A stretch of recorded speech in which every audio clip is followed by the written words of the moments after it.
and it hits me, oh my gosh, this is that triangle. You know, there's explanation for everything that occurred in the Rendlesham Forest incident that doesn't involve aliens at all. It was completely silent. It comes right over our heads. He saw a classic flying saucer really standing in the clearing. He turned over to my father and held his hand, and he looked in his eyes and he said, "We're not alone." Welcome to Podcast UFO for our live show. We're live every Wednesday at 8 p.m. Eastern Standard Time on podcastufo.com. During the show, feel free to participate live in our chat room. And don't forget to like us on our very active Facebook page. Hello and welcome to the show. I am Martin Willis, your host, and we have another great show for you this evening. Alejandro Rojas, of course, is coming up with the UFO updates. And our guest is the prolific author, Nick Redfern. He's going to be talking about his book, 365 Days of UFOs. I downloaded the book on Kindle and started reading it, and we'll go over that. It's a lot of fun.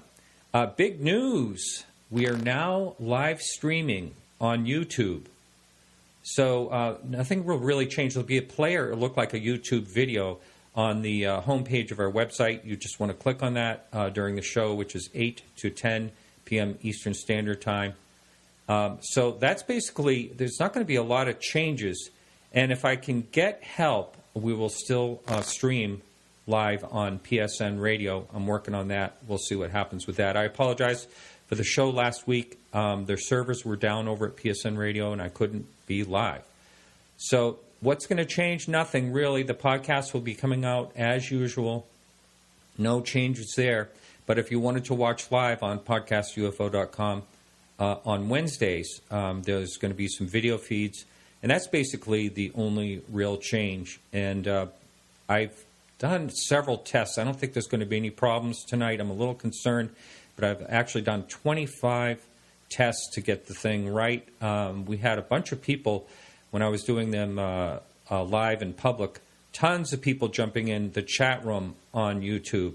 So, and I know I have a chat room on Podcast UFO, but feel free to check that out in the YouTube page as well. I'll put a link to that in the show notes, the direct to YouTube page.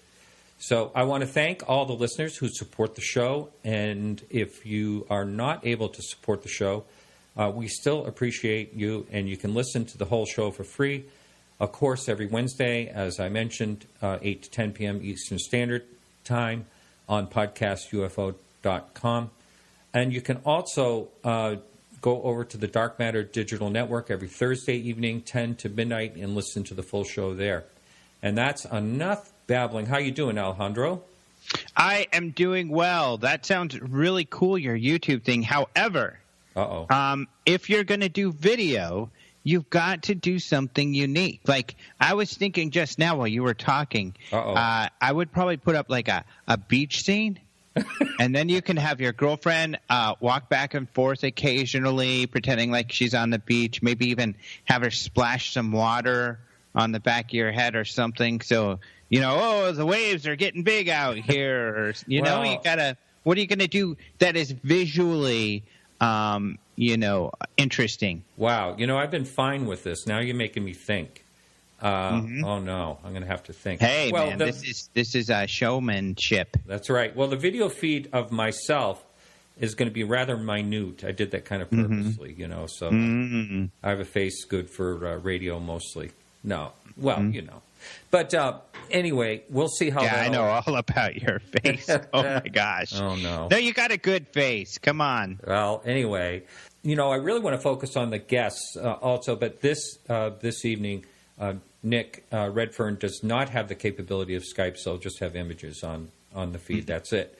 Also, before we get going in the news, I just want to tell everyone I am going to be out in Phoenix at the UFO Congress in a couple of weeks. Really looking forward to it. And I just want to say another reminder. Anyone that's going to be out there, please do email me at martin@podcastufo.com. I'd love to hang out with you. It's always a lot of fun. It is, yeah. That's one of the great things is having people come up and say hi and say they listen to the show. It's a lot of fun. It is. So what's going on in the news this week? In the news. So, I should give your listeners a tip, too, that if you're going to the conference, if you want discount tickets, you're going to get a much cheaper price if you buy the tickets online at ufocongress.com. But those ticket sales end this weekend, so you've got to buy your tickets by Friday. And the date is the 27th, I think? I think Friday's the 27th, yeah. Yeah. So you got to buy them by Friday the 27th. Yeah, you got to get them by Friday, the end of this week, or else you'll be able to buy them at the door, which is no problem. But you'll get a much better price if you plan ahead and get them early. Mm-hmm. All right. I wanted to let your listeners know that because it's really important because you get a really decent discount. But otherwise, yes, in the news, I don't think we talked about this one. There have been sightings over the last few days, but nothing too exciting. But this Canadian one is really cool. This Canadian video, it's interesting, I think.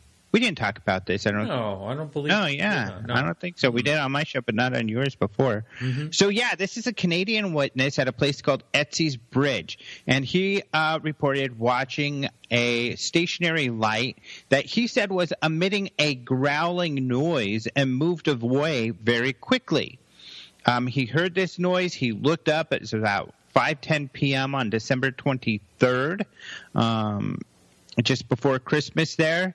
And it seemed stationary, and then it moves to side, and then it moves off. And he caught some of this on video. Now, the object seems very far, quite a distance away. I suppose it's possible it's a drone, but this thing seemed to be in the air for quite a while.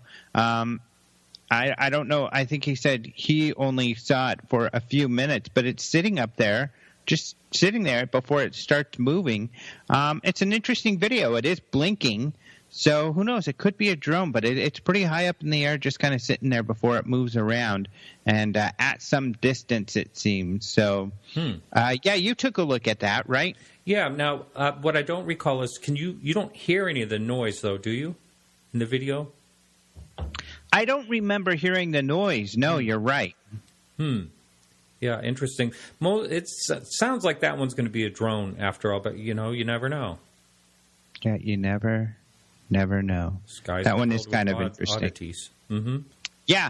Otherwise, there is one from Georgia. I like covering these ones that have some visuals with them. So there are other sightings that we have, but that one has the video. This other one from Georgia, the witness kind of drew something out, and he says that he saw a craft, a tubular-shaped glowing white object being followed by a military helicopter. So this was at 7:22 p.m. on December 2nd, and this was in Cumming, Georgia. He said he was looking back over his house when he heard a faint chop, chop, chop of a helicopter. He saw the red light of the helicopter in the air, so that's what he saw first. But then he also noticed some object that was moving very, very fast. And he felt that this helicopter was chasing this object. He said it was tubular shaped. He felt it was only about 50 to 70 feet in front of the helicopter. And as it chased it along, so he felt, it couldn't have been a jet or a missile, but that's what he felt it kind of looked similar to. And he said the helicopter was like, he describes the helicopter as a extremely fast and powerful military-style chopper.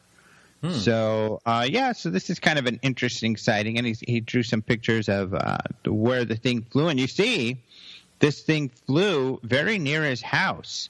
But, yeah, this guy was hot tubbing when he saw this. I think I said 7:22 p.m., so he's chilling in his hot tub, much like you do, and saw this UFO. So hot tubbing, as we've discussed before, is a good way to spot UFOs. A lot of people go outside to smoke cigarettes, and they spend time outside. That's right. But some people, like you, hot tub, and then you see strange things like you have. Yes, well, it's where I had my sighting, and in a hot tub, and it's and I was teased about that, like, oh, you must have been drunk or something like that. But that, you're right, you're just sitting there in the open sky, and this wasn't actually dark yet. This was only about like 8:30 or something in the evening, sort of dusk when I had my sighting. Which, by the way, I've told it a number of times, but just real quickly for the new listener, it was I was in Carmel Valley in California. Actually, I was working on Merv Griffin's appraisal. And so I was relaxing at a ranch in Carmel Valley, and all of a sudden something caught my eye, and I looked up, and a perfect-shaped disc came right over my head. It must have been, I don't know how many thousand feet up, but it was really hard to judge the size of it and distance. But no, the thing that shocked me the most about all of this was that there was absolutely no sound. It moved in a straight line, it stopped, and then it sort of went off at an angle toward Monterey. It had sort of a bluish overall glow, sort of like a blue metal glow on the thing. But I could never explain that sighting. And so that's what got me really interested in this topic to begin with. I got on the phone to the police department over in Monterey, and they just gave me, the woman dispatcher just gave me a really hard time, sarcastic, put me on hold for 15 minutes. I hung up. And so that was my sighting. That was my hot tub sighting. Not cool, dispatch lady. Not cool. Yeah, I know. And now, from what I understand, almost all police stations in this country have referrals to MUFON. Or other organizations, yeah. Mm-hmm. Yep, that's pretty cool. But they didn't say anything to me that time. Yeah, that's unfortunate. Well, interesting. Hot tubbing. So there's a hot tub story for you. The last story I haven't even written up on the website, but this is super exciting for me.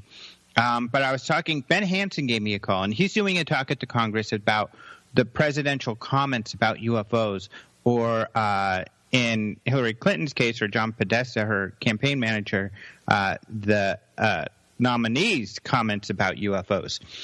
And he said, hey, I wanted to ask you about that WikiLeaks that you're in. And I was like, what? I'm in a WikiLeaks? He's like, yeah, you didn't even know this? So one of our stories is in a WikiLeaks. So the backstory is, and we've talked about this before, and I guess I just didn't read thoroughly through all of them, but there was some conversation between Hillary Clinton's campaign when she went on Jimmy Kimmel. So we know she was expecting the question and looking forward to it. Well, in one of these emails, one of the staffers, her staffers, sent an email, and we know this because this conversation was forwarded to John Podesta to keep him on the loop. And one of the staffers says, here's what I think we should talk about regarding UFOs with Jimmy Kimmel. And one of the ladies says, what are you talking about? Why would he want to talk about aliens? And so she replies, well, because John Podesta and Bill Clinton are really into UFOs. Here's some background on it. They give a Mother Jones story, a recent one, which was kind of a short story, a good one. And then they say, here's some more background on Bill Clinton's comments on UFOs, and they linked to one of my stories. Amazing. So the Hillary Clinton people were passing around an Open Minds TV story to get up to speed on what Bill and Podesta had done, what they had said publicly about UFOs. And I did outline it, I think, pretty thoroughly in this story. I have done that in several stories. But so, yeah, pretty cool. That was really neat. I'm just super excited about getting in the WikiLeaks there. And I'm excited that, Hillary's people were passing that around. That's pretty cool. That is amazing. Wow. Good. Maybe that'll help me get Podesta. We all, of course, want to interview Podesta. How awesome would that be? So that would be really, really great. I would love to see that. All right. Thanks so much. And my pleasure. All right. And we'll be talking to you next week. All right. Hang in, everyone. After this quick music break, we'll be right back with Nick Redfern.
Hello, Nick.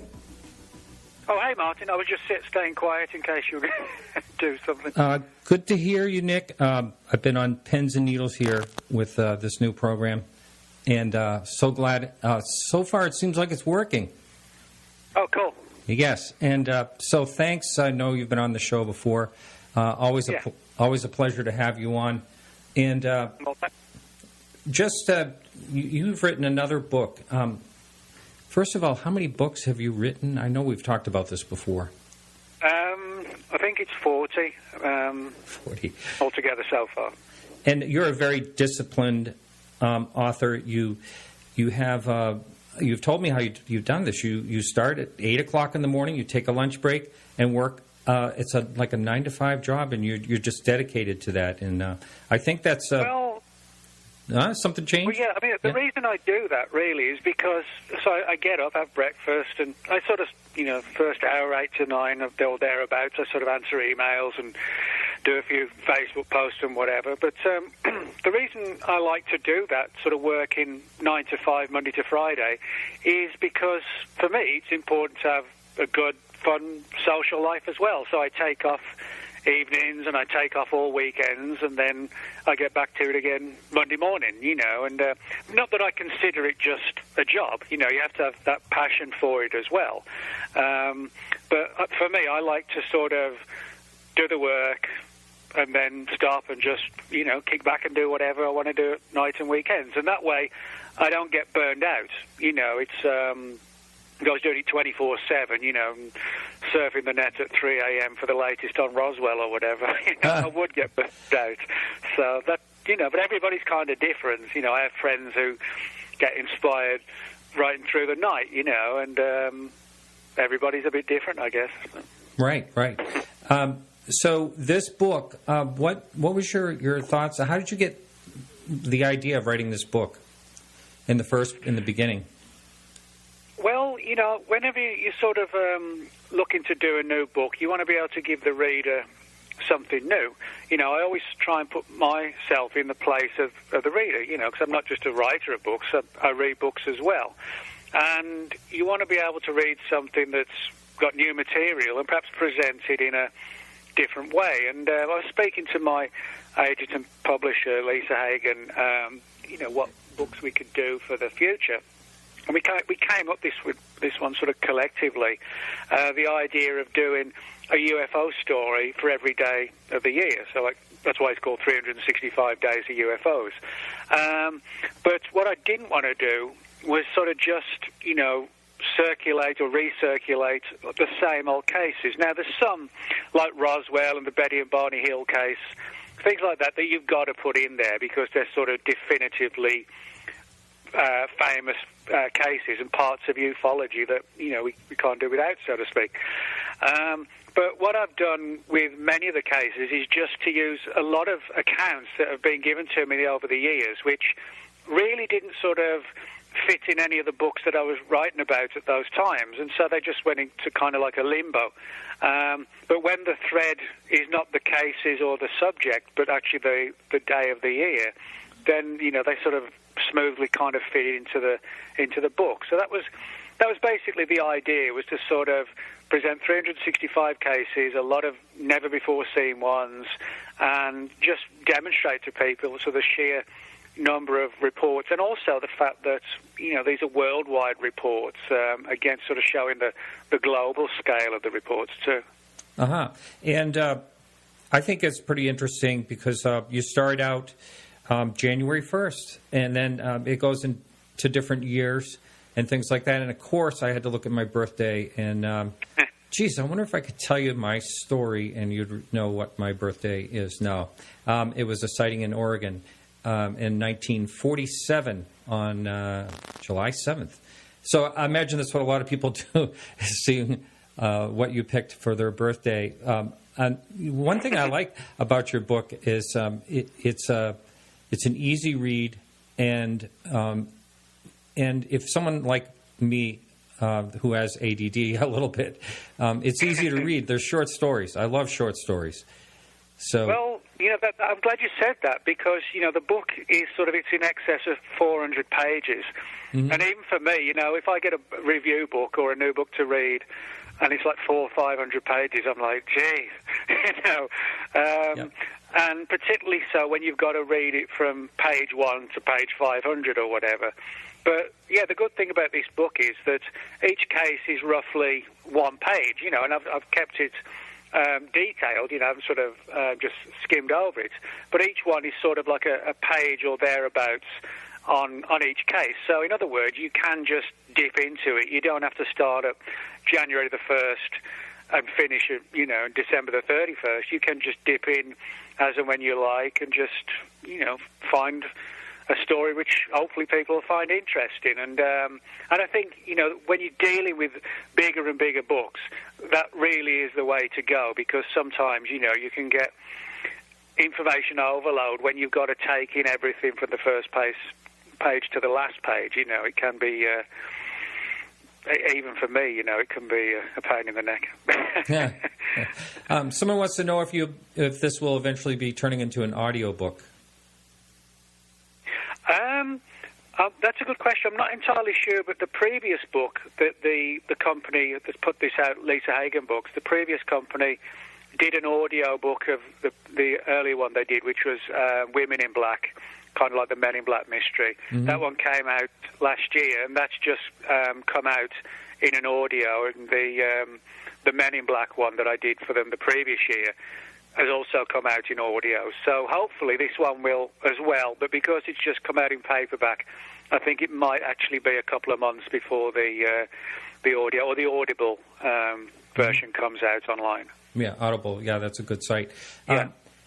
I remember when that Women in Black came out, and I wanted to have you on the show to talk about that. So now that you're here, I'd like to chat a little bit about that because when I was reading this new book, I saw that some of the Women in Black cases went all the way back to the 19th century. But I understand a lot of women, any woman in mourning back then, was wearing all black. But how far back was that? In late 1800s, right? Yeah, I mean, the Women in Black phenomenon is sort of far less well known than the Men in Black mystery, but there's no shortage of stories, which is why, I wrote a book about it, and then also had cases that I could use in the new book as well that actually came in after the Women in Black book came out, and there was still time to put them in the new book. But yeah, you're right. The stories actually go back to sort of the 1800s, and the stories are sort of like eerily similar, where the witnesses describe these sort of strange women in black as sort of, well, obviously dressed in black, looking very pale and sort of emotionless, and they often turned up in situations of a paranormal kind. For example, in Wales in 1909, just at the start of the 20th century, there's a wave of UFO activity in North Wales and South Wales in a number of villages. Now, the terms UFO and flying saucer weren't created back then, but people reported seeing these strange balls of light flitting through the villages. And on several occasions, these women in black would turn up on the doorsteps of people in the little villages and ask them if they'd seen anything unusual, which kind of sounds, just like the sort of things that the Men in Black ask people today, when they sort of launch into their threats and interrogations. So, the phenomenon's sort of gone very much under the radar, but you can draw sort of real parallels between what was going on back then and what's going on today. Mm-hmm. Now, you will be. Will you be out in Phoenix this year? No, I won't. Not this year. No, yeah. I went last year, and right. I understand they want to sort of mix it up so you don't get the yes. same faces all the time. But I've got quite a few conferences coming up this year. So. I bet you do. You're pretty popular. You go all over the place, and it seems like whenever I turn on a show in this venue, you're on it. So you do a lot of shows. Yeah, well, I like doing lectures and conferences, not just because, you get to share information, but also, they're good fun. I enjoy the social side of just hanging out with friends that, you only see a couple of times a year at conferences. That's right. It was great to meet you when I was out there, too. And, cool, thanks. Yeah, that's coming right up. It'd be good to get away. Now, you're in Texas, right? Yeah, I live about a 20-minute drive outside of Dallas. Yeah, so and I know you wrote on the Stephenville case, and there was quite a spin on that, if I remember right. It wasn't at all, or wasn't wholly what I remember. How deeply have you looked into that particular case? Oh, well, actually quite deeply. I mean, the Stephenville event was like a really important one, regardless of which way you look at it. For example, in terms of the media, they gave it massive coverage. It was one that sort of really caught the attention of the country's regular mainstream media, never mind, the alternative media or ufology. People like Associated Press, CNN, they all reported on this particular case. And one of the reasons was that, Stephenville, which actually isn't that far from where I live. It's only about a 45-minute drive or something like that. But it really sort of put the town on the map. And for a number of reasons, one being that numerous people saw this first particular UFO, and what was particularly interesting about it was gigantic. It was just like this huge, slab flying through the sky. Yeah, some people said like a mile. They thought it could be a mile wide. Yeah. Yeah, it was reported to be massive. Now, what happened was that a number of the witnesses said they saw military planes pursuing the UFO, like fighter aircraft. Now, this was actually denied officially, but then shortly afterwards, the Joint Reserve Base Naval Air Station in Fort Worth admitted that they actually did have planes up on that night, but they were actually just taking part in an exercise.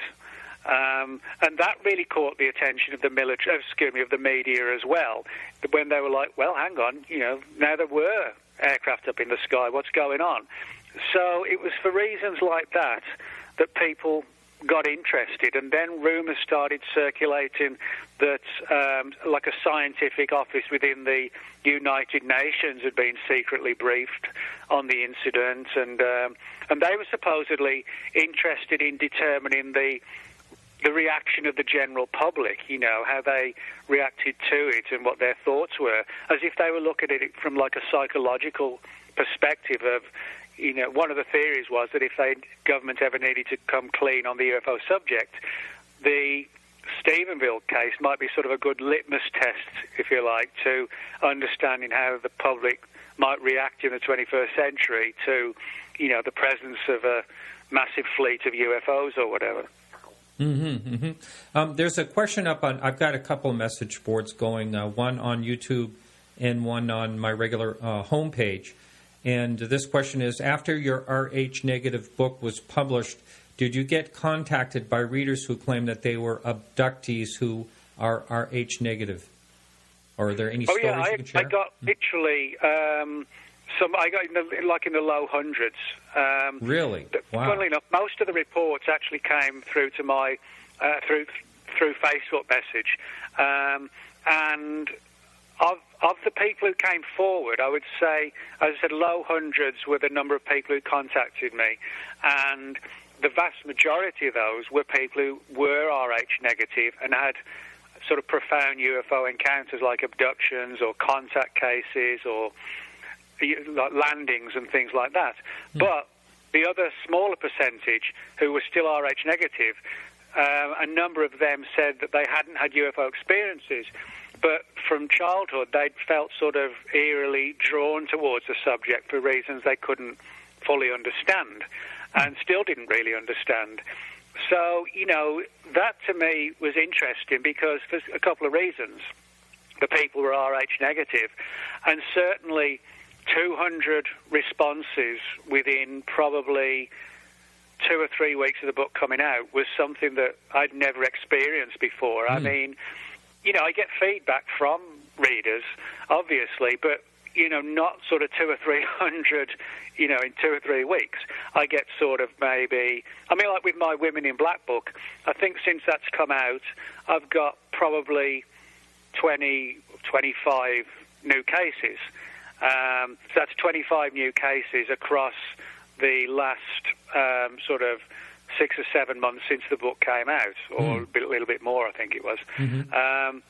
So, that was really, a massive difference in terms with the Bloodline of the Gods book that the person was talking about in the chat room. So, that was sort of a bit of a, for me it was an eye-opening thing, the fact that all these people were coming forward. But, I find it interesting that it sort of really did sort of open the floodgates to all these RH negative people to come forward and, talk about their encounters. And what was particularly interesting, when I talked about people having abduction encounters and contacts and landings, there was barely a single case of like, I just saw a light in the sky, that they were all sort of really intriguing UFO cases. Wow. Now, when you just said that these people came forward with the Women in Black stories. Someone also had asked the question in the before the show started, actually, and wondering if you had new cases. Can you talk about a couple of them that when people contacted you? Oh yeah. Well, one good example is a guy who actually had an encounter with a woman in black in the 1970s in a bookstore. And this was in Ohio. And weirdly, I've got quite a few reports of men in black and women in black turning up in sort of old bookstores and old libraries. There's some really creepy stories where the people, for example, were sitting in the library and this woman in black or man in black appeared, and suddenly the entire library went quiet, as if like in a vacuum, and the people looked around and they couldn't see anybody else in the library. It was almost like reality had briefly shifted. And so I've got a couple of new cases along those lines, and this whole angle of men in black, women in black, libraries and bookstores is sort of one that really hasn't been sort of looked at too deeply, because I think people have just not realised it is, part of the phenomenon. But why that should be the case, I don't know. But they seem to be attracted to not just books, but to old books for some bizarre reason.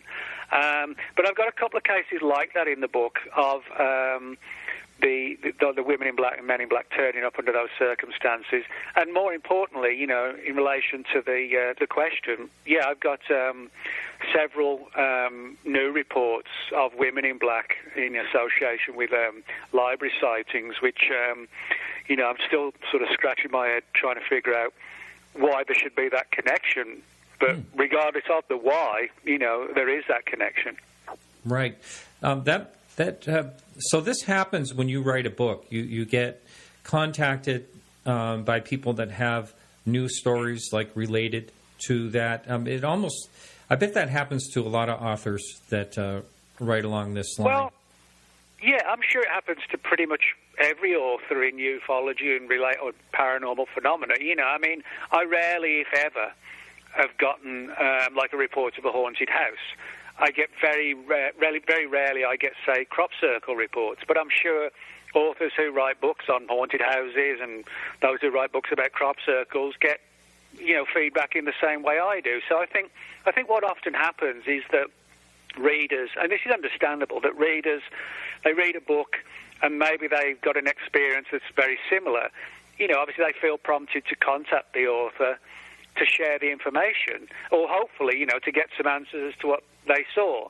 But I think, and it's understandable, again, that they would pick out the author who's written about the subject that they were exposed to, so that's why I don't get reports, like I said, of ghosts and hauntings, because I not really interested in that, so I don't write about it, I write about women in black and things like that, so people reply. So, it's nothing mysterious. It's just down to sort of logic, I guess, really. Someone on the YouTube chat wants me to ask you to explain your theory on the UFO phenomenon, nuts and bolts, alternate dimensions, universe, spiritual. What do you think about? We always wonder. I mean, I've always wondered what the heck is going on. What are your thoughts? Well, when I first got interested in all this stuff, I was a kid. I was about 10, 11, 12, something like that. And, when you're that age, everything's sort of black and white, and for me, Bigfoot was a giant ape, and Loch Ness monsters were surviving dinosaurs, and UFOs were spaceships from other planets coming here to, do experiments and fly around and keep a look on the population. But certainly by the time, I got to my sort of late 20s, something like that, I began to realize more and more that there were certain aspects of the UFO phenomenon that clearly cross paths with the worlds of the paranormal and the supernatural, and I came to sort of accept that we're dealing with something that goes far beyond just nuts and bolts aliens or somebody else's equivalent of NASA coming here. When you find cases where, as I've got a lot with the men and women in black, where they've had the men in black and the women in black in their homes, and shortly afterwards, or in some cases immediately after they've left, the person has experienced violent poltergeist activity in the home. I've got quite a few reports of people who were visited by the men in black after dabbling with Ouija boards. Now, none of that can kind of be explained just by, somebody coming to the Earth in metal spaceships. It sort of suggests, that these phenomena are also somehow interlinked. So certainly since my late 20s, early 30s, while I don't rule out an extraterrestrial origin, and I think it's quite possible, I'm sort of more inclined to think these things could be probably more coexisting with us, multidimensional, and that the world of the paranormal, as we call it, or supernatural, is somehow tied in with all this as well. I remember in your reading one of the stories in your new book about, let's see, it was a chupacabra went into or out of one of the crafts that landed, right? Yeah, I mean, I've been to Puerto Rico on many occasions looking for the original chupacabra, which was reported first in Puerto Rico in 1995. And between 2004 and the most recent time I went to Puerto Rico, 2014, as I said, I've been there many times looking into accounts of chupacabra. And, a lot of the reports are just where people have seen these creatures, or, they're farmers whose animals were attacked by them, or in some cases veterinarians and police officers who were involved in either recovering, farm animals killed by these creatures allegedly, and then, being autopsied and so on. But every now and again, a really weird story would surface where, for example, someone would see a chupacabra in the same location, the same time frame as a UFO. And yeah, there's one case in the book where a woman saw this chupacabra, which was described as like a walking on two legs. It was sort of like, imagine like a chimpanzee, but hairless and with a row of spikes down its head and neck, but the same kind of speed, build, and stance of a chimpanzee, which can be quite violent animals, if you confront them. And that's how it was described. But instead of just sort of racing off into the El Yunque rainforest, it actually sort of charged aboard this UFO, which shot into the sky. Now, Puerto Rico does have a long history of UFO activity, and regardless of what people think of the situation, the fact is that where a lot of the chupacabra sightings have been made, there have been a lot of UFO activity, such as in the El Yunque rainforest, which is this huge rainforest that dominates Puerto Rico. So although these stories are controversial, when you sit down with people and you hear these accounts and they look you in the eye and just, they just want answers as well as we do. I have to say they come across as very credible people, just wanting to know what it was they saw. Well, here's we also get some questions on our forum here, and here's one here. Out of all your research that you've done over the years, if you had to pick one case to try and influence skeptics in the scientific community that we are being visited, which case would you choose that you feel would be the most compelling? Well, that's actually a really good one. I'm not so much biased, but I think for me, I would say the Rendlesham Forest case. Not just because in England, not just because I'm from England, but because living in England at the time it happened. I mean, I was only a kid then in 1980, so I wasn't researching then or anything. But because the UK is such a small country, the story really, when it was released or surfaced, everybody in the country heard it, whether they were interested in UFOs or not. And so when I got involved in the case and investigating it, I came to realize that this wasn't an event which occurred in December 1980 in woods just outside a military base on the east coast of England. This wasn't just a case involving, 2 or 3 witnesses, but, you had dozens of military personnel out in the woods seeing this object that was described as like a triangle, pyramid-shaped type object. There were reports of strange creatures seen in the woods, missing time, interrogations by military intelligence, denials by the government. And, when you put all of this together, for me at least, Rendlesham is one of the standout ones. Now, the same can be said about Roswell, but the reason why I sort of lean more towards Rendlesham is because, Roswell this year is 70 years old. So, in other words, there's really nobody left now that we can speak to continue the investigation. We've kind of almost hit a brick wall. Now, with Rendlesham, a lot of the guys, when this happened in 1980, they were only sort of like 19 or 20. So they're only in the mid-50s now, So we've got another potential 25 years, before these guys get up high in age, another 25 years to continue speaking with all the original witnesses. And so that's why I think it's important, because we can still continue to investigate that case with the witnesses. Roswell, it's becoming tougher and tougher to do that when pretty much everybody's gone. I mean, if you think about it, if you had a guard out at the Roswell crash site in 1947 and they were 20, they'd be 90 now. That's how long ago Roswell was, when you think about it like that. So when everybody's gone in relation to Roswell, yes, it's an important case, but how do we take it further? And I think that's the problem with Roswell. One day it'll be Rendlesham's problem, but the important thing is that right now it isn't, and it shouldn't be, for the next 25, 30 years or whatever. I think I mentioned this on someone else's show. I hope I didn't say it last week on this show, but where do you think Roswell will be? Like, to say, if we, in another 100 years, say if we don't have proof that we are being visited by extraterrestrial or whatever, where would you think Roswell will end up? Do you think it'll be just like a mythology, like, or what? Well, I hate to say this, and I don't mean it to be defeatist. I'm just trying to take a look at it from a realistic perspective. If 10 years from now, even the second-hand witnesses, like the children, are going to be dead. There's not going to be anybody probably left at all 10 years from now who was at the site, or even, like I said, the second-hand witnesses as well. So the only other chances then of Roswell coming out would be if the government disclosed. And I've got to be honest, I'm not a big fan of disclosure.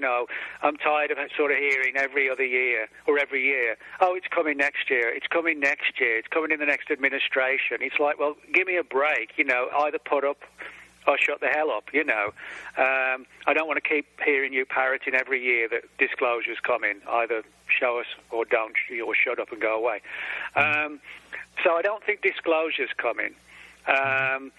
I think there's 2 other ways the truth of Roswell could come out. One would be if something was declassified by accident, which I don't think there's much of a chance of happening. But, things like that do happen occasionally. And the other way would be if there was kind of what I would call like a ufological Edward Snowden, who, in the same way Snowden, leaked all these documents and stories, etc., if somebody did the same with Roswell. But I think the important thing to remember is that a lot of people forget this, is that Roswell happened in 1947. This was pre-internet, and at an age when, or a stage in our history, when everything was put down on paper. It may well be that the reason why the Roswell secret is so well kept is because what is being hidden is not masses of computer files that the government has to worry about somebody hacking into. It could just be filing cabinets upon filing cabinets of all the old files from the 40s and the 50s on Roswell, which no one has to worry about because they're protected and guarded. And how do you hack a piece of paper? Well, you don't, So it could be that everything is just stored away and in sort of an impenetrable vault 50 feet underground that's guarded 24/7, and which is not computerized in any way. In that sense, I hate to admit it, but the secret could be very easily kept if that's the situation. Imagine hypothetically there's this bunker underground, say 200 feet by 200 feet, and it contains, all the files that were put together years ago trying to figure out what was going on and autopsy reports, but it's all in paper form because, that's when everything went down.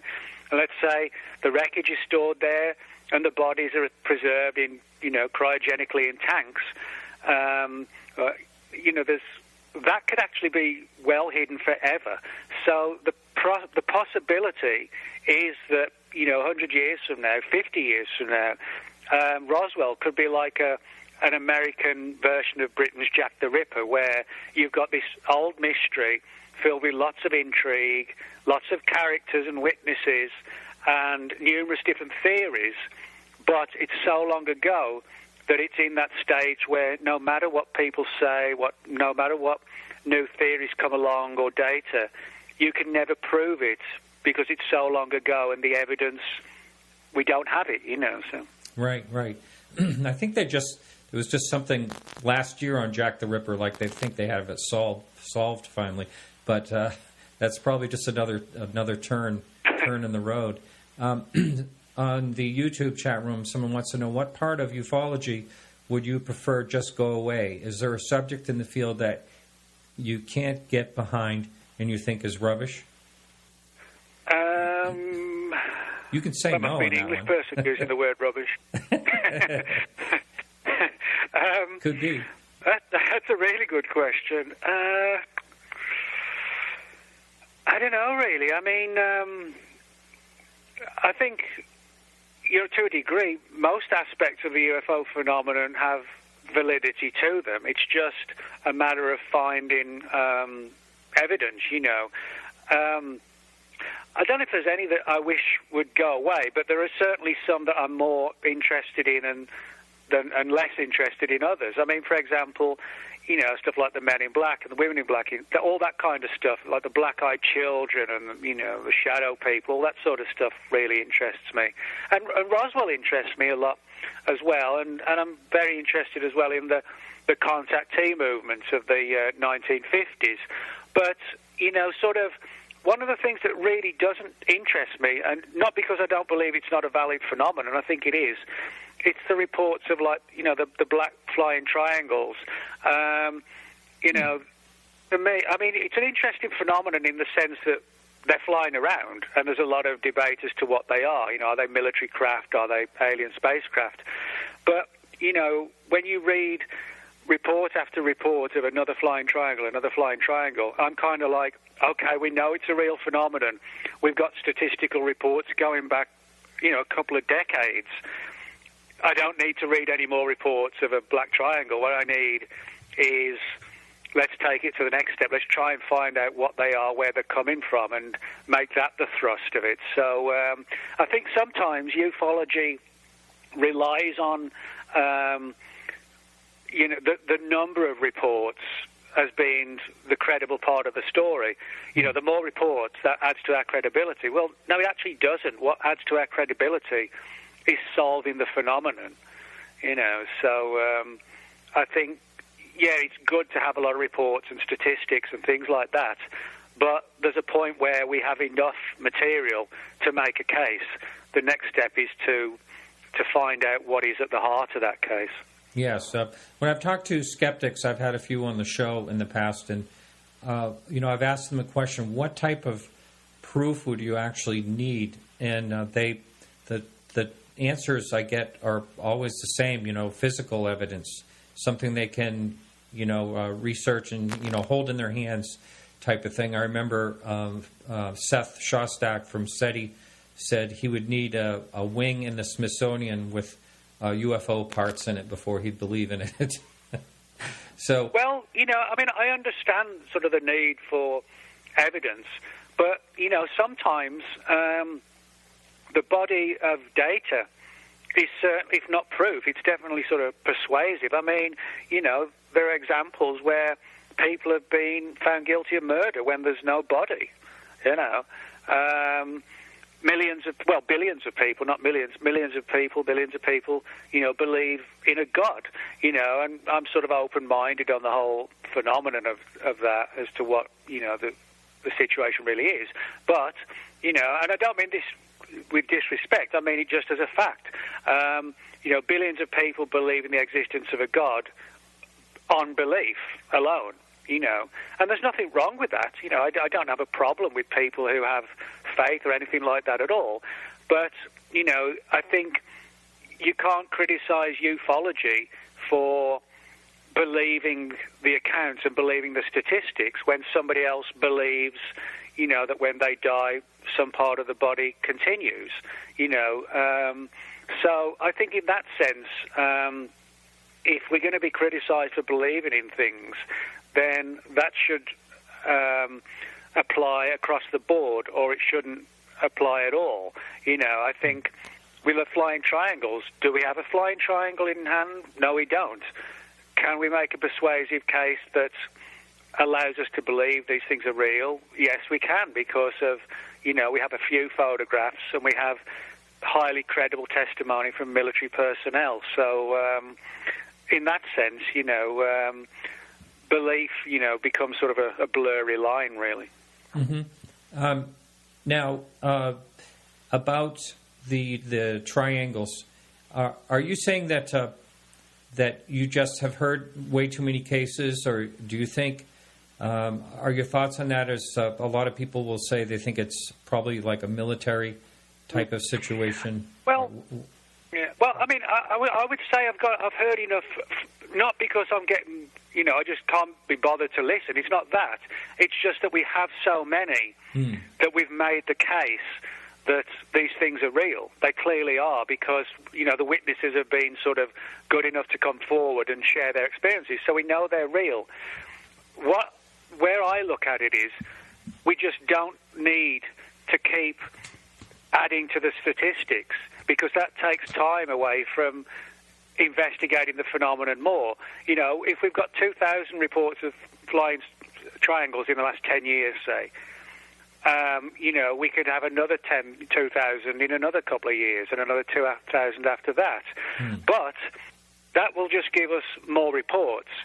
What we need to do is try and find out, what I would do if I was investigating flying triangles is to look at patterns of geographical distribution. How many are seen near military bases? How many are seen by where it's suspected there are underground installations, which might point in the direction of a military craft? Have they been reported outside the Earth's atmosphere, which suggests they might be from somewhere else? I think we need to sort of... What I try and do very often with investigations is sort of take an alternative approach, because, we're dealing with alternative phenomena. And so look in directions and ask questions that aren't necessarily the ones you might ask. Look at, it's such a weird subject, we need to think outside the box. It's sometimes not enough just to try and make a case by saying, well, I've got 300 reports of this particular phenomenon, that's the case made. Well, it isn't. It just means you've got 300 cases. So that's what I mean about the flying triangles. It's not, I hate the phenomenon or anything like that. It's just that I think now we need to sort of go in another direction with it, which might lead to answers rather than just more filled up filing cabinets, thumb drives, or whatever. Now, what do you think about the UFO detections out there? There's a couple of people working on them. One of them is CubeSat. I'm not sure what's going on with that. Then there's UFOTOG. And then there's the one, let's see, it's on my website, UFO Data. Do you think that's a good idea, that they're looking to get some hard data? Yeah, I mean, if it works and it proves to work again and again and again, then I'm all for it.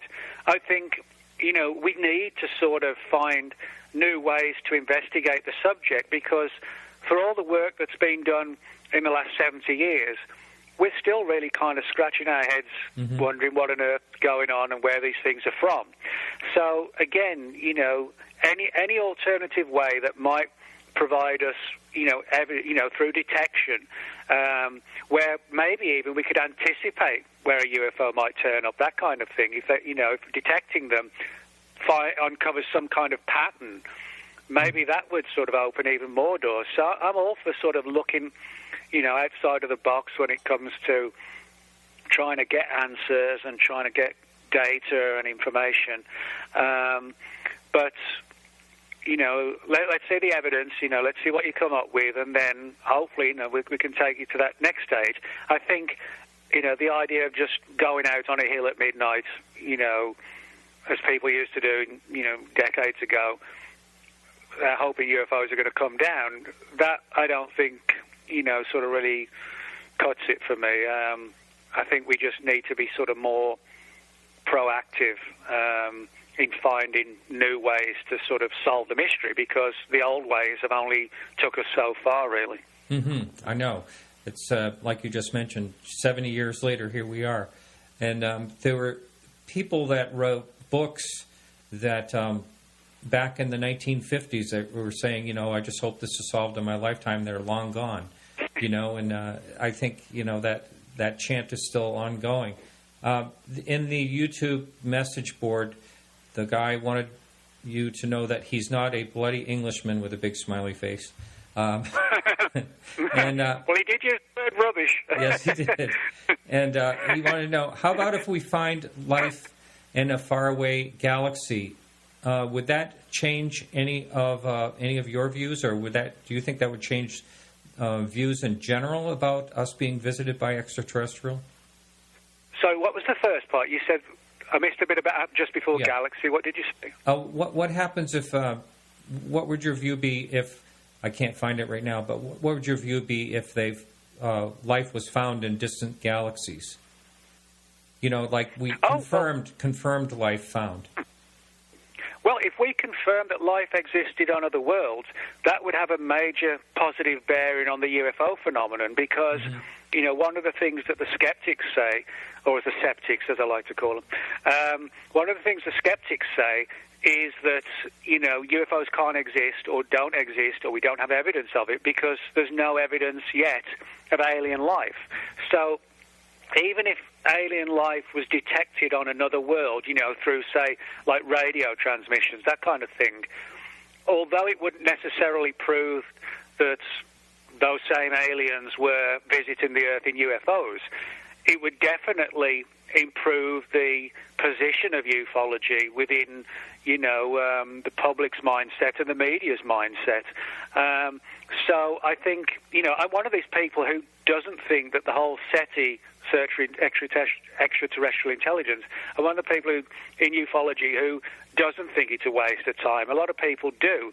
But my view is if SETI did uncover legitimate signals, it would massively increase our stature and also our credibility. So, yeah, I'm all for looking for evidence of alien life beyond just alien life that might be piloting UFOs. I think that part is going to be solved.